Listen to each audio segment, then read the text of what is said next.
Est-ce que nous sommes ensemble? Que Dieu vous bénisse. Lorsque Dieu descendait, il descendait dans le feu, il y avait des tonnerres, il y avait la fumée, il y avait des tremblements de terre. Et la Bible dit qu'il y avait une limite autour de la montagne que le peuple ne pouvait pas franchir. Mais une limite qui sera brisée dans la nouvelle dispensation. La Bible dit, le juste vivra par la foi. Il n'est plus question de vivre par l'obéissance par rapport à la loi. Mais la Bible dit, mon juste vivra par la foi. Et c'est ce qu'on appelle la grâce. Est-ce que nous pouvons acclamer pour la nouvelle alliance? Alléluia. Nous avons aussi parlé du fait que c'était une alliance d'inclusion. Parce que dans l'ancienne dispensation, les autres nations étaient exclues. Exclues du sacerdoce, exclues des promesses, exclues du temple, exclues des alliances. Dieu était risible, dit, il a racheté pour Dieu son Père des hommes de tout peuple, de toute langue, de toute nation. Il a fait d'eux un royaume et des sacrificateurs. Alléluia. Est-ce que nous pouvons dire Amen? Que Dieu vous bénisse. Je vais prier pour mon interprète. Que Dieu lui accorde sa grâce. Amen, amen. Est-ce que nous pouvons acclamer le Seigneur? Alléluia. Amen. Alors aujourd'hui, je vais poursuivre avec les privilèges de la nouvelle alliance par le sang de Jésus. Je voudrais que nous puissions vraiment ajouter ce mot par le sang de Jésus, parce que c'est là que nous allons fonder notre message. Vous savez, la parole de Dieu, elle est faite de privilèges. C'est un registre, c'est toute une labyrinthe de privilèges que Jésus a accompli en notre faveur par son œuvre sur la croix. Mais le malheur des chrétiens aujourd'hui, ce que nous connaissons plus, c'est que Satan fait contre nous, plus que ce que Jésus a fait pour nous. Et pourtant, notre victoire dans le Seigneur n'est pas dans la connaissance de comment le diable peut travailler contre nous, mais c'est d'abord dans la connaissance de ce que Jésus a accompli pour nous à la croix. Le malheur de l'église de cette génération, c'est que les réunions où un sorcier ou un ex-sorcier vient expliquer comment il a envoûté les gens suscite plus d'intérêt que les réunions où nous parlons de l'œuvre de la croix. Que Dieu vous bénisse. Amen. La Bible dit, vous connaîtrez la vérité et la vérité vous affranchira. La vérité, ce n'est pas le nombre de personnes que le sorcier prétend avoir tué avant sa conversion. Mais la vérité, c'est ce que Jésus a fait pour nous.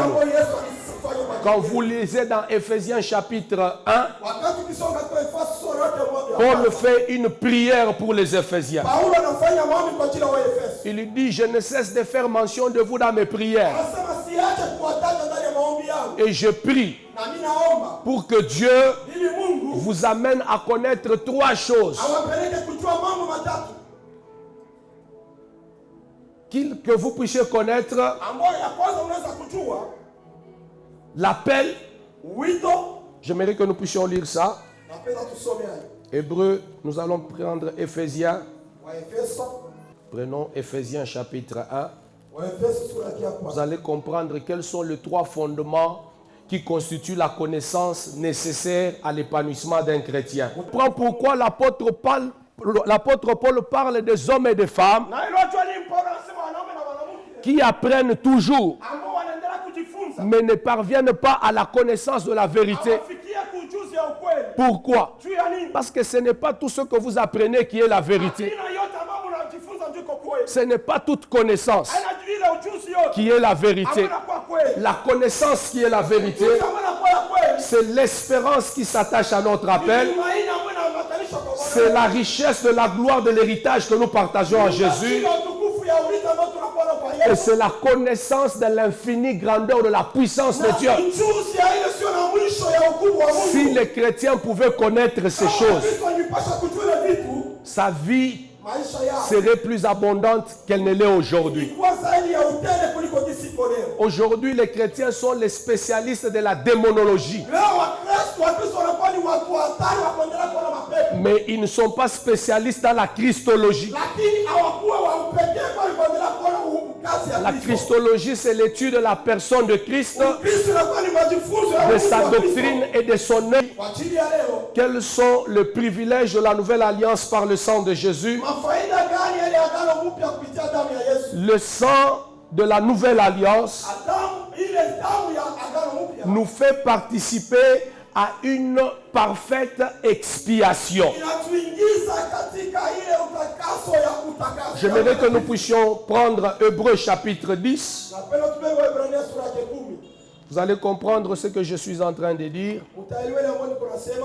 Vous allez vous rendre compte que le sang de taureau et de bouc c'est limité seulement à couvrir le péché. Mais dans la nouvelle dispensation, par le sang de l'agneau immolé qui est le Seigneur Jésus-Christ, nous avons la possibilité d'expérimenter une dimension élevée de l'expiation. Parce que Jésus est l'agneau de Dieu qui ôte les péchés du monde. Le sang de Jésus ne fait pas que couvrir, mais le sang de Jésus ôte les péchés. Hébreux chapitre 10, à partir du premier verset, la Bible dit en effet, la loi qui possède une ombre des biens à venir et non l'exacte représentation de choses ne peut jamais, par le même sacrifice qu'on offre perpétuellement chaque année, amener les assistants à la perfection.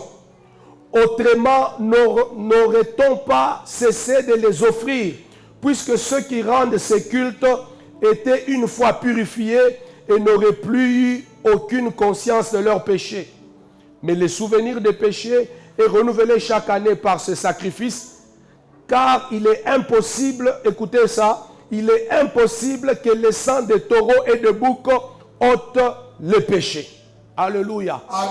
Il est impossible que le sang de taureaux et de boucs arrive à ôter le péché. Parce que si le sang ôtait le péché, il n'y aura pas eu besoin de renouveler les sacrifices. Et la Bible va plus loin en disant que ce sang-là ne se limitait qu'à nous procurer une purification extérieure dans notre corps. Donc ça veut dire que ce n'était qu'une purification dans laquelle il n'y avait que le corps qui était concerné. Mais l'intérieur de l'homme n'était pas concerné. Sa conscience n'était pas purifiée. Ainsi, l'homme qui avait fait les sacrifices continuait à vivre dans la culpabilité du péché. Pas seulement dans la culpabilité, mais parce que le travail n'était pas intérieur. Il était toujours, chaque fois, en train de retomber dans le même péché. Mais dans la nouvelle dispensation, au-delà de la purification du corps, la Bible dit que même notre conscience est purifiée des œuvres mortes. Et nous-mêmes, nous sommes rendus capables, comme un arbre qui a des fruits, mais qui a aussi une semence.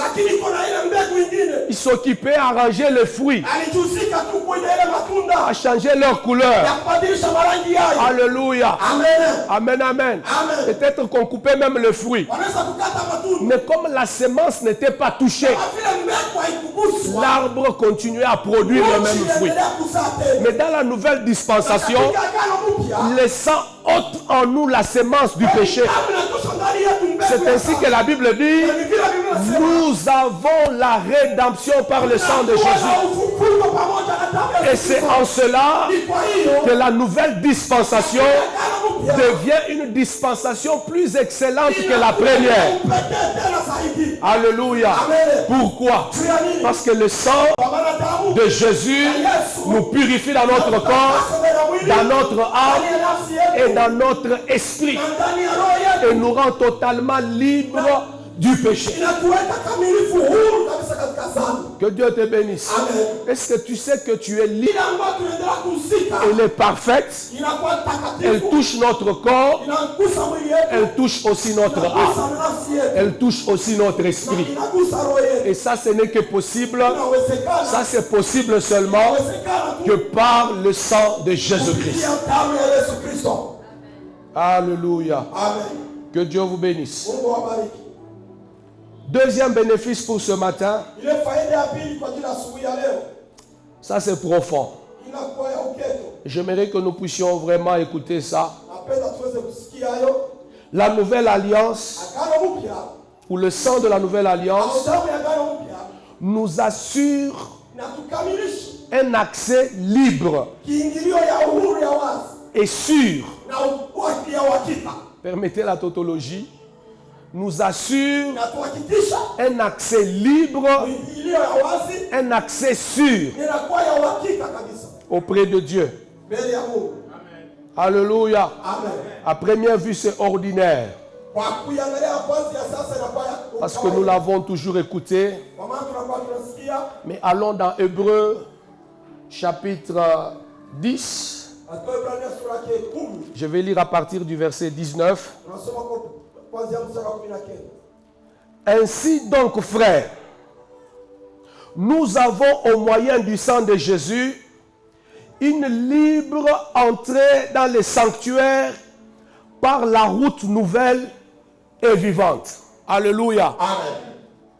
Vous savez, le verset 20 dit qu'il a inauguré pour nous au travers du voile de sa chair. Amen, amen. Amen. Vous savez, il y avait toujours une route pour entrer dans la présence de Dieu. Là où il y avait l'arche de l'alliance. C'était la route du voile. Et les sacrificateurs devaient y entrer une fois l'an. Après une sévère préparation. Et il y entrait. Il n'avait pas l'assurance qu'il allait rencontrer la vie. Ce n'était pas une route sûre. Ce n'était pas une route certaine. Parce qu'il pouvait rencontrer soit Dieu, soit la mort. C'est pourquoi il y entrait avec une corde à la jambe. En fait qu'en cas de mort, comme personne ne peut entrer, qu'on puisse les tirer par la porte. C'est la raison pour laquelle la robe sacerdotale était bordée de clochettes et de grenades. Des clochettes sonores. C'était un indicateur sonore qui pouvait renseigner ce qui était dehors. Que le sacrificateur qui est à l'intérieur, il est encore vivant. Quand les clochettes ne se manifestent plus, la famille à l'extérieur commence à pleurer. Les enfants commencent à pleurer. Alléluia. Quand les souverains sacrificateurs entraient dans les temples, dans le lieu très saint, toute la famille était à genoux. Il n'y avait aucune assurance. La route du temple vers le lieu très saint, au travers du voile, était une route dangereuse, une route incertaine, capable de vous amener à la mort. Mais dans la nouvelle dispensation, la Bible déclare que Dieu nous a ouvert une nouvelle route qui est nouvelle et qui est vivante. Et quelle est cette route? C'est dans le corps de Jésus. Ainsi, dans la nouvelle dispensation, Jésus devient le seul chemin qui nous conduit vers le Père. Et Ésaïe avait prophétisé sur cette route. Il dit un chemin frayé qui sera appelé la route sainte. Quiconque s'engagera, même un insensé, il ne va pas s'égarer. Mais dans la route du voile, il fallait être sacrificateur, souverain sacrificateur. Mais dans la route du corps de Christ, même les petits du peuple, même l'adultère dans un cabaret, quand il retrouve cette route, il va arriver. C'est pourquoi je dis que la nouvelle dispensation nous assure de rencontrer Dieu au travers d'une nouvelle route, et une route vivante. Alléluia. Il y a des mystères dans la croix. Que Dieu vous bénisse. Si le diable pouvait le savoir, vous savez pourquoi? Vous êtes sûr de croiser les pères, de croiser les pères, de croiser les pères. C'est la raison pour laquelle le Père ne peut être rencontré qu'en Jésus-Christ. Parce qu'il n'y a que Jésus qui a été frayé sur la croix comme une route. Alléluia. Amen. Tout ce qu'il a subi là, ni mazemberanza kupita, pour aplanir les chemins. Quel est ce Dieu qui a été aplani à la croix pour qu'il prétende devenir une route? Jésus est le seul chemin. Jésus est le seul chemin. Je dis Jésus est le seul chemin. Il est la route. Alléluia. Et le bouton qui déclenche cette route, c'est le sang de Jésus. La Bible dit nous avons accès par le sang. J'ai compris par là que tu ne peux pas faire une prière sans mentionner le sang de Jésus. C'est le sang de la délivrance, mais c'est le sang qui nous donne accès à la route vivante. Tu passeras par cette route. Et comme tu as accepté de passer par cette route, tu ne te perdras pas. Tu ne te perdras pas. Ta destinée ne se perdra pas. Ton mariage ne se perdra pas. Ton foyer ne se perdra pas. Pourquoi? Parce que la route de la nouvelle alliance, c'est une route vivante dans le corps de Jésus. Alléluia. Dans le corps de Jésus. C'est ça notre nouveau tunnel. Et c'est le privilège de la nouvelle alliance scellée dans le sang de Jésus. Est-ce que nous pouvons acclamer pour ça?